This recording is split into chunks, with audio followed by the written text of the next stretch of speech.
Há 2 meses que eu venho falando das 3 linhas de defesa. São 3 barreiras que o Lula teria que ultrapassar até chegar à rampa do Planalto. Essas 3 barreiras, eu usando a linguagem militar, passei a chamá-las de 3 linhas de defesa. A primeira linha de defesa, eu considerei os argumentos técnico-jurídicos do governo. A segunda linha de defesa, eu chamei as Forças Armadas. E a terceira linha de defesa, eu considerei o povo. Esse povo que ocupa a frente dos quartéis há praticamente 60 dias. Bom, eu dizia também que o Lula não conseguiria ultrapassar a primeira linha. Ele ficaria barrado na primeira linha. As 3 são intransponíveis. Então, ele não chegaria nem na segunda. E isso aconteceu. Ele encontra-se barrado nos argumentos técnicos jurídicos do governo. Mas, para entender melhor, temos que voltar antes do primeiro turno, quando a Justiça Eleitoral pediu o apoio das Forças Armadas para a segurança e fiscalização das eleições. Coisa normal, que todas as eleições acontecem. E o Exército sempre, quando disser Exército, entenda-se Forças Armadas. Isso sempre aconteceu. E quando ele atua nessa situação, o presidente decreta uma GLO, uma garantia da lei e da ordem, para que o Exército possa agir como polícia, prendendo, entrando nas comunidades, enfim, aquelas ações de polícia fica garantido através da GLO, da garantia da lei e da ordem. E o presidente decretou essa GLO antes do primeiro turno. Ninguém deu bola, muito menos a justiça, achando que era coisa normal e não teria implicação nenhuma à frente. E aí entra a astúcia da equipe de governo, Bolsonaro e sua equipe. Eles são muito espertos. Eles agem, eles pensam muito à frente. Então, quando eles decretaram naquela ocasião a GLO, eles estavam criando a grande dificuldade que a Justiça Eleitoral e seus parceiros, que é o pessoal da esquerda, teriam à frente. Vou explicar. As Forças Armadas, agindo dentro da GLO, nessa atividade, é considerada uma atividade militar. E todo crime que aconteça numa atividade militar passa a ser crime militar. E o crime militar sai da esfera da justiça comum, da justiça eleitoral, ela vai para a justiça militar, Superior Tribunal Militar. Aí estava criada a grande dificuldade que o pessoal do TSE, STF, etc., teriam à frente. Bom, as Forças Armadas entraram, como eu falei, para a segurança e fiscalização das eleições. Quando ela foi impedida de ter acesso ao código-fonte, ela estava impedida de fiscalizar. Isso caracterizou um crime.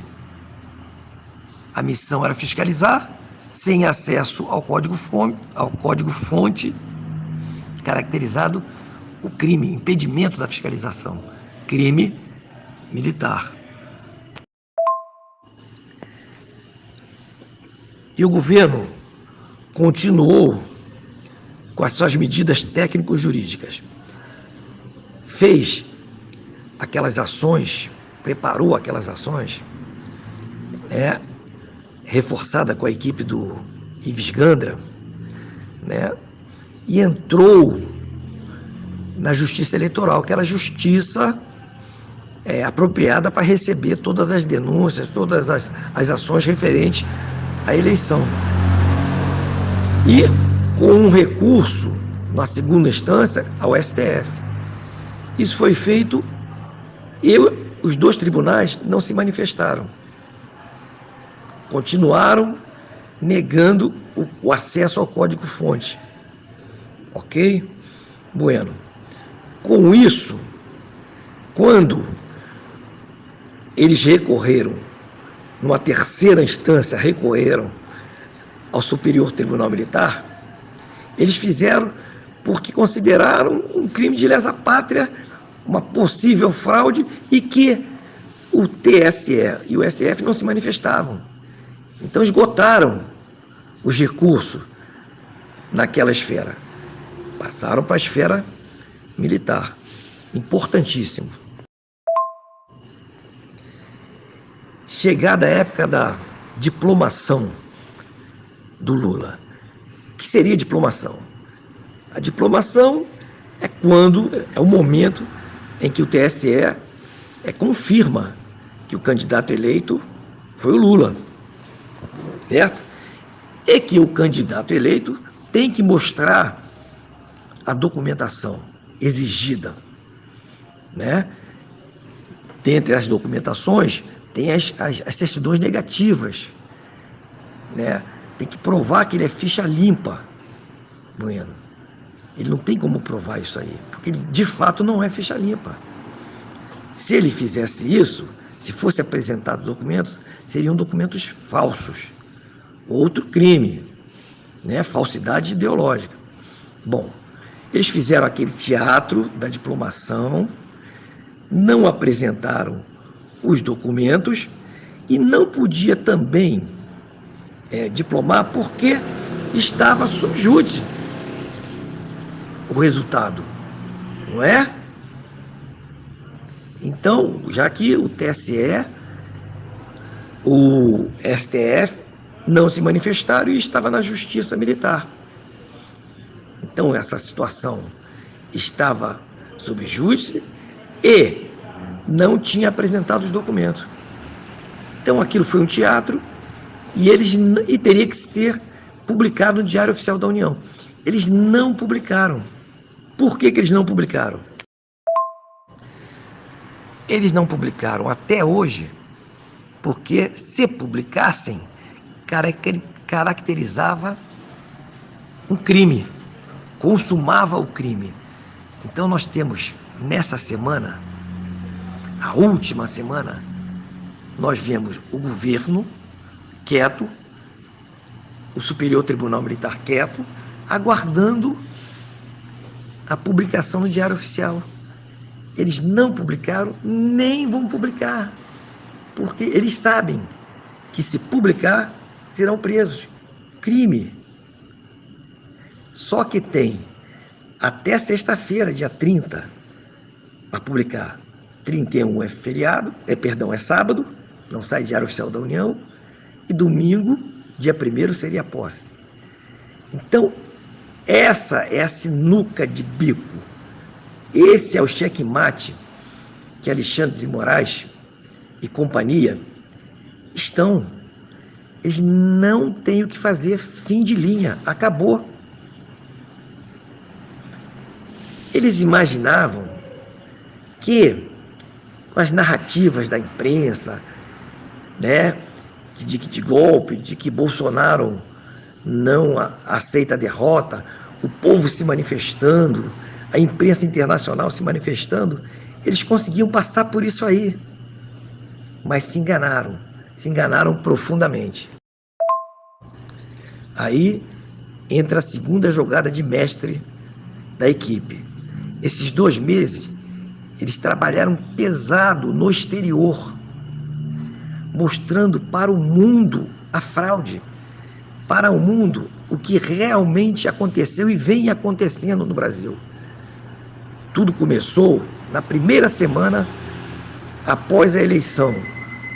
Claro, com a ajuda preponderante da imprensa conservadora americana amiga.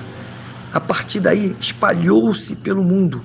Hoje, o mundo sabe mais da fraude do que aqui no Brasil.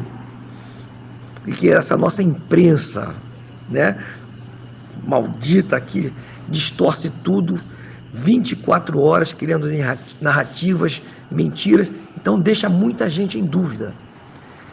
Mas lá fora foi criado todo o ambiente favorável. Quando a Carla Zambelli foi para a Comissão de Justiça e Direitos Humanos da OEA, da ONU, o próprio Eduardo Bolsonaro da Copa, né, que levou documentos para passar para todas as delegações, todas as embaixadas trabalhando, foram 2 meses trabalhando forte para criar um ambiente que pudesse anular qualquer narrativa da imprensa internacional. Isso matou eles. Eles contavam com essas narrativas da imprensa internacional, com a narrativa da nossa imprensa, com o apoio da população. E aí entra o povo na frente dos quartéis. Eles não esperavam. O povo há 60 dias na frente dos quartéis, é a terceira linha de defesa, né? Não cedendo, isso aí matou eles, acabou com eles. Tanto que eles estão há 2 meses fazendo de tudo para tentar tirar o povo da frente dos quartéis e não conseguem. Ficou muito difícil para eles. Beco sem saída, acabou. Não tem como reverter. Eles só têm uma saída, quer dizer, uma tentativa.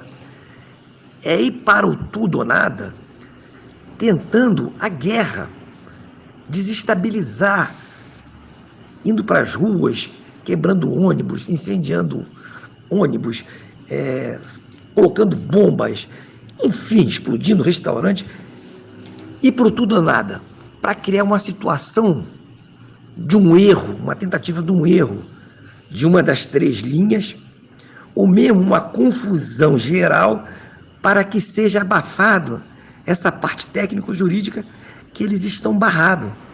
É uma tentativa. É a única. Mas até aí eles têm tido insucesso, porque as 3 linhas estão muito conscientes e muito tranquilas. Vê que o exército quieto, não reage, ninguém reage, eles ficam desesperados, que eles precisam do confronto. Ao contrário de que uma parte da população imagina, que o exército é frouxo porque não reage, Bolsonaro é frouxo porque não faz nada, dia 31 está chegando, dia 1º está chegando e nada é feito, é justamente ao contrário. Não é para nada ser feito. Tudo que eles queriam é que nós fizéssemos alguma coisa, reagíssemos. O que tinha que ser feito já está feito. Eles estão no xeque-mate. É eles que têm que se virar para sair do xeque-mate, que não tem saída, é claro. Entendeu? Então, eles procuram e vão procurar mais intensamente, nessa última semana, o confronto. Quando chegar na sexta-feira, não foi publicado, não tem diplomação, acabou para eles. Se publicarem, opa, consumado o crime, serão presos. Eles sabem disso e estão desesperados, sem saber o que fazer. Essa é a razão do Bolsonaro, até hoje, dia 26, não se movimentar nem 1 milímetro em relação a desocupar o Palácio da Alvorada, que teria que ser feito no dia 15 de dezembro. Nada, nenhuma movimentação, nada